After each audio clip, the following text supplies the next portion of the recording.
কই মাছের ভুনা। তো আমি এই কই মাছের ভুনাটা করেছি টমেটো দিয়ে। তো দেখতে কি সুন্দর হয়েছে দেখুন বন্ধুরা, খেতেও অনেক টেস্ট হবে। তো চলুন রান্নাটা কিভাবে করলাম দেখিয়ে দিই। তো আমি এখানে 4টা কই মাছ নিয়েছি, নিয়ে লবণ আর হলুদ দিয়ে এটাকে ম্যারিনেশন করে নেব। তো চলুন কই মাছ সম্পর্কে কিছু ইনফরমেশন জেনে নিই। কই মাছ একটি মিষ্টি পানির মাছ। এতে নদী, খাল, বিল প্রচুর পরিমাণে জন্মায়। আর এরা হচ্ছে ডিম কিন্তু নিজেদের ভিতরে রেখে অনেক যত্ন নেয় না। তো আমি কড়াইয়ে তেল গরম করে মাছগুলো দিয়ে দিচ্ছি তেলের ভিতর ভেজে নেওয়ার জন্য। যেহেতু মাছটা ভুনা করব তাই আমার মাছটাকে ভেজে নিতে হবে। তো যে কথা বলছিলাম আর কি, এরা নিজেদের ডিমের যত্ন নেয় না, ডিম ছেড়ে দেয় পানিতে। 24 থেকে 48 ঘন্টার মধ্যে ডিমটা ফুটে মাছের যে আকৃতি সেটা আর কি জন্ম নেয়। তো মাছের আমার এক পিঠ ভাজা হয়ে গেছে, এখন আরেক পিঠ ভাজার জন্য উল্টে দিচ্ছি।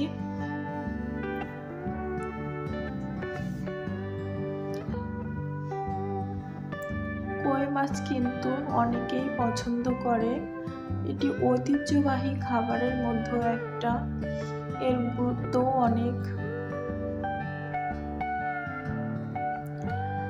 তো এর প্রাণ যেতে কিন্তু অনেকটা টাইম লাগে।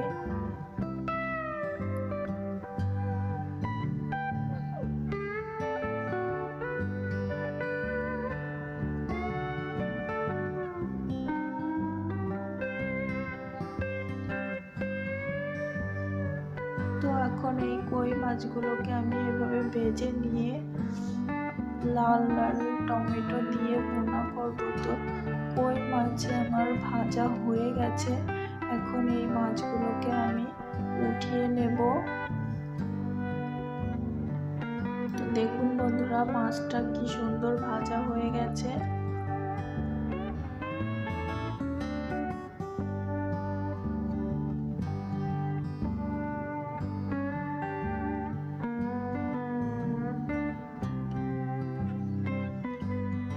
তো আমি এই তেলে রান্নাটা কমপ্লিট করে নেব।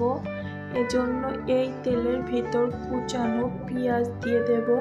তো কুচানো পেঁয়াজটা আমি একটু ভেজে নেব হালকা হালকা বাদামি কালার করে। তো পেঁয়াজ ভুনায় সবসময় পেঁয়াজ এভাবে ভেজে দিলে ভুনাটা খেতে ভালো লাগে, তাই আমি আজ পেঁয়াজটা না বেটে কুচিয়ে রান্না করছি। তো দেখুন বন্ধুরা, হালকা হালকা বাদামি কালার হয়ে আসছে আমার পেঁয়াজটাতে। এখন এরপর বাকি মশলাগুলো অ্যাড করব।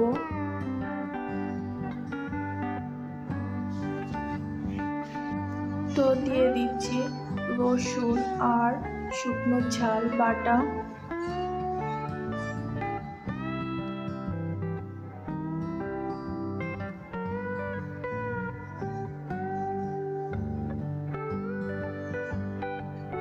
আর দিয়ে দিচ্ছি জিরা গরম মশলা বাটা। তারপর মশলাটার সাথে পেঁয়াজটা ভালোভাবে মিশিয়ে নিচ্ছি।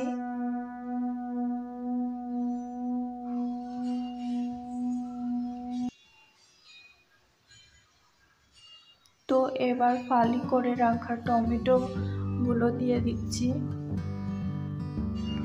তারপর মশলা ভুনা করে নেওয়ার জন্য একটু পানি দিয়ে দিয়েছি। এই পানিটাতে মশলাটা ভালোভাবে ভুনা হয়ে যাবে।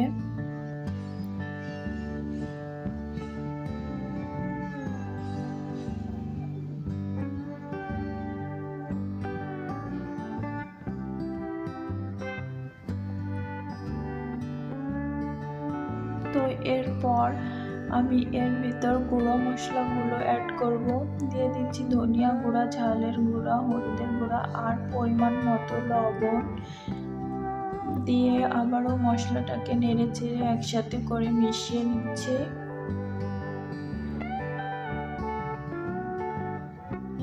তো দেখুন বন্ধুরা, আমার মশলাটা ভালোভাবে কষানো হয়ে গেছে। মশলা থেকে অনেকটাই তেল ছেড়ে দিয়েছে। তারপরেও আর 2-3 মিনিট মতো এভাবে আমি একটু নেড়ে চেড়ে নেব।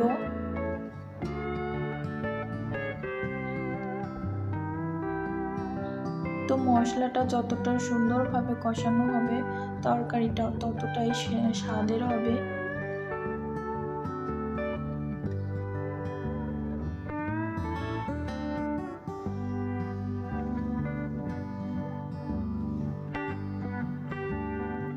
তো বন্ধুরা, আপনারা কে কে কই মাছ খেতে পছন্দ করেন অবশ্যই কমেন্ট করে জানাবেন।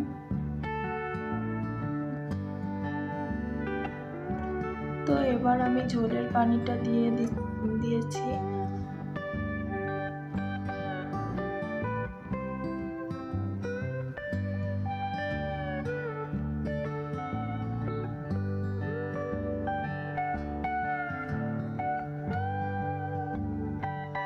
তো এবার একটু ঢাকা দিয়ে দিচ্ছি ঝোলের পানিটা উতলানো পর্যন্ত। তো উতলে গিয়েছে। এরপর আমি এর ভিতরে ভেজে রাখা মাছ, টমেটো আর 1-2 পাতা ধনিয়া পাতা দিয়ে দিয়েছি। দিয়ে আমি 10-15 মিনিট এভাবে জ্বালিয়ে নিচ্ছি।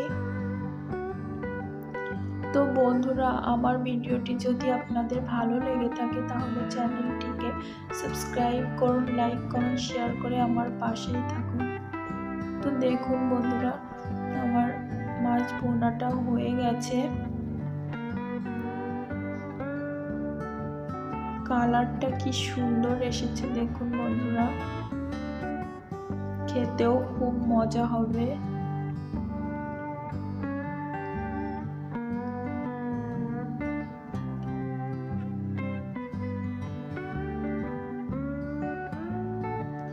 তো সবাই ভালো থাকবেন, সুস্থ থাকবেন এই কামনায় শেষ করছি আজকের ভিডিও। সবাইকে আল্লাহ হাফেজ।